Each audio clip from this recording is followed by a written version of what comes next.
গরুর মাংস দিয়ে আজ আমি খুবই চমৎকার একটা রেসিপি আপনাদেরকে তৈরি করে দেখাবো।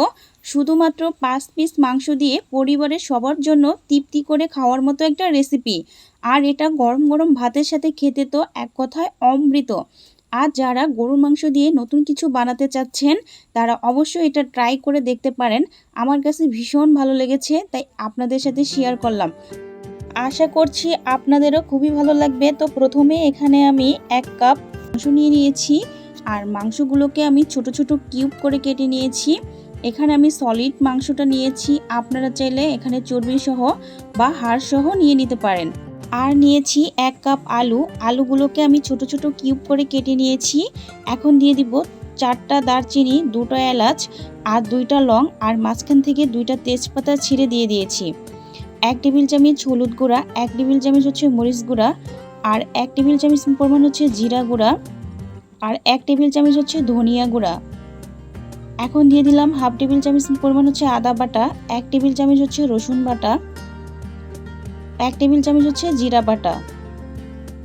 আর এখানে আমি পেঁয়াজ দিয়ে দিলাম 1 কাপ কুচি, স্বাদ মতো হচ্ছে লবণ দিয়ে দিলাম।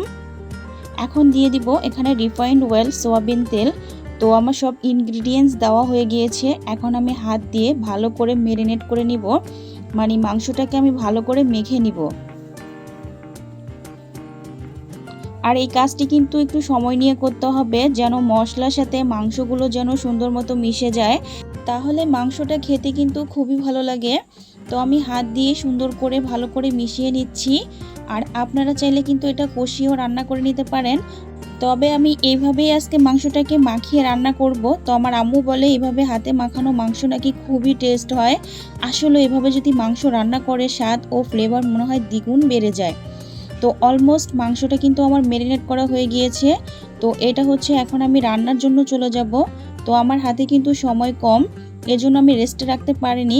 আপনাদের যদি হাতে সময় থাকে তাহলে কিন্তু 5 বা 10 মিনিটের জন্য কিন্তু রেস্টে রেখে দিতে পারেন। তো মাংসটা এখন হচ্ছে আমি নেড়ে দিচ্ছি।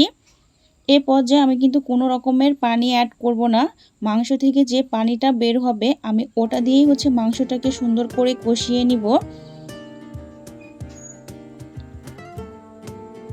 তো এখন হচ্ছে আমি একটা ঢাকনা দিয়ে ঢেকে রেখে দিব 5 মিনিটের জন্য। 5 মিনিট পরে ফিরে আসলাম। তো দেখুন মাংস থেকে কিন্তু কতটা পরিমাণ পানি বের হয়েছে। তো আমি পানিটা দিয়েই হচ্ছে সম্পূর্ণ মাংসটাকে কষিয়ে নিব। মাংসটা কিন্তু কষানো হয়ে গিয়েছে। এখন এখানে আমি কুসুম গরম পানি দিয়ে দিব 1 কাপের মতো।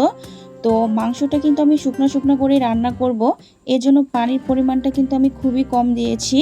তো এই পানিতেই হচ্ছে আমি মাংসটা আর আলুটা সুন্দর করে সিদ্ধ করে নিব। এখন আমি 10 মিনিটের মতো ঢাকনা দিয়ে মাংসটাকে সিদ্ধ করে নিব। তো 10 মিনিট পরে আমি ফিরে আসলাম। তো দেখুন পানিটা কিন্তু অনেকটা শুকিয়ে গিয়েছে। রান্না কিন্তু এখনও শেষ হয়নি, মেন কাজটাই কিন্তু রয়ে গেছে। তো চুলায় একটা প্যান বসিয়ে দিয়েছি। এখন আমি দিয়ে দিব পরিমাণ মতো তেল। তো এখন দিয়ে দিব আমি 4টা শুকনো মরিচ, আর এখানে আমি মিডিয়াম সাইজের একটা রসুন কুচি করে নিয়েছি, আর 2টা পেঁয়াজ কুচি করে নিয়েছি, আর এখানে আমি দিয়ে দিচ্ছি আদা কুচি। তো এখন আমি সব কিছু ভালো করে একটু ভেজে নিব। এটা ভাজতে ভাজতে এতে করে কি যে সুন্দর একটা ফ্লেভার আসে কি আর বলবো। আপনারা যখন বাসায় ট্রাই করবেন তখনই বুঝতে পারবেন। তো যখন এইগুলো একটু হালকা বাদামি রং চলে আসবে, রান্না করা রাখা মাংসটা আমি এর মধ্যে দিয়ে দিব। তো আমি এইভাবে সম্পূর্ণ মাংসটাই কিন্তু নিয়ে নিচ্ছি। আর এখানে তেলের পরিমাণটা একটু বেশি দিতে হবে, কারণ এই তেল দিয়েই কিন্তু মাংসটা ভাজা ভাজা করে নিতে হবে।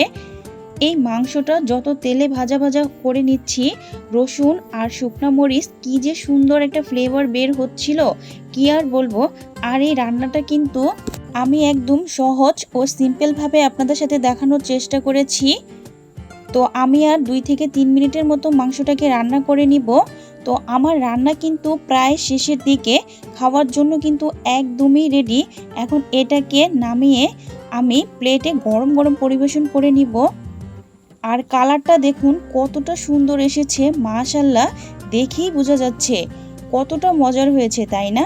এটাকে এবার গরম গরম ভাত, রুটি, পরোটা, নান সব কিছুর সাথেই খেতে পারবেন, আর খেতে অসম্ভব ভালো লাগে।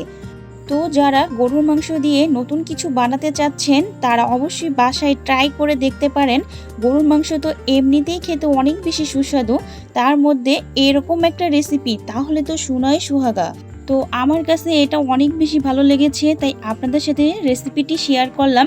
আশা করছি আপনাদেরও ভালো লাগবে, আর ভালো লেগে থাকলে অবশ্যই বাসায় ট্রাই করবেন।